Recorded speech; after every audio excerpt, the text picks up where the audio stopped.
கானா பாடல்களோட பிறப்பிடம் சென்னை தான் அப்படின்னு சொல்றாங்க. கானாவுக்கும் கிராமத்து இசைக்கும் நெருங்கின தொடர்பு உண்டு. யதார்த்தமான விஷயங்களை அப்படியே பாடலா கொடுக்கிறது தான் இந்த ரெண்டுமே.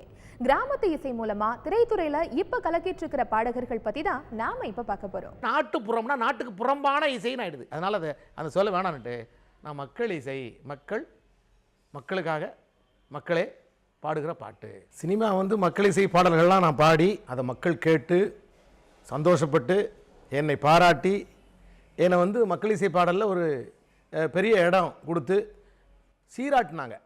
இதை தெரிஞ்சுக்கிட்டு திரைப்பட இசையமைப்பாளர்கள் என்னை அழைத்தார்கள். ஆகவே திரைப்படம் நான் போகிறதுக்கு காரணம் மக்கள் தான். நான் தஞ்சாவூர் மாவட்டம் திருச்செடுத்துறை கிராமத்தில் இருக்கிறேன். சினிமா துறைக்கு வர்றதுக்கு மெயின் காரணம் எங்கள் வீட்டுக்காரர் தான். அவர் தஞ்சாவூரில் இருக்க சின்ன பொண்ணாக்கா மூலியமாக ஒரு சினிமாவுக்கு வாய்ப்பு வந்திருக்குன்னு சொல்லி 2 லைன் பாடுறதுக்கான வாய்ப்பு வந்திருக்குன்னு சொல்லி கேட்டாங்கன்னு சொல்லிட்டு தகவல் சொன்னாங்க. அதில் நானே எங்கள் வீட்டுக்கார போய் பார்த்ததுக்கப்புறம் அப்புறம் வேல்முருகன் சார்கிட்ட கூட்டிட்டு போனாங்க, சேம் சார்கிட்ட. இந்த பாட்டை தெலுங்கில் காமிச்சாங்க. தல்லாப்புலாதே வாய்ஸ்லாம் கேடுச்சு. அப்புறம் அந்த வார்த்தை பார்க்குறப்ப பாட சொன்னார் சார் 5 நிமிஷம் டயம். அந்த பாட்டை பாட சொன்னாங்க, நானாக பாடினேன். அப்புறம் அப்படியே உடனே ரெக்கார்டிங்கு உடனே போய்த்தாங்க. அந்த பாட்டை ஒரு 1/2 மணி நேரம் கூட இருக்காது. அந்த பாட்டை நான் பாடுங்கிற வெறியோட எப்படின்னா நம்மளும் நாட்டுப்புற கலையிலே இருக்காமே ஒரு சினிமா உலகத்தில் நம்மளை யாருக்கும் தெரியாதுன்னு நினச்சிக்கிற வெறியோட பாடினேன்.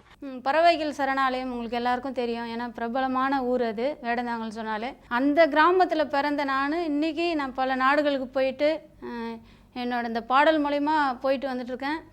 இதுக்கெல்லாம் காரணம் என்னோட பாடல்.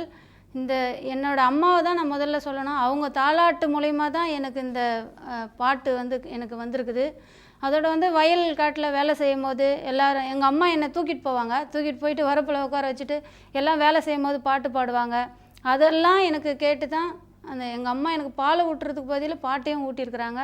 இந்த வாய்ப்புகள் இவ்வளோ அளவுக்கு மகிழினி அப்படின்னா ஒரு குறிப்பிட்ட அளவு தான் எனக்கு தெரியும் மகிழினி அப்படின்னா. ஆனால் இன்றைக்கி உலகம் முழுக்க தெரியுதுன்னா அதுக்கு முக்கிய காரணம் சொல்லி ஆகணும். இசையமைப்பாளர் இமான் சார், அவங்கள தான் உங்கள் சார்பாக நன்றியை தெரிவிச்சுக்கிறேன் அவங்களுக்கு. இவங்களெல்லாம் பார்க்கும்போது தமிழ்நாட்டோட பாரம்பரிய இசைக்கலைகள்ல ஒன்னான நாட்டுப்புற இசை நிச்சயம் அழியாதுங்கிற நம்பிக்கை ஏற்படுது. அதுக்கு வழிவகுத்திருக்கிற திரைத்துறையையும் நாம பாராட்டியே ஆகணும்.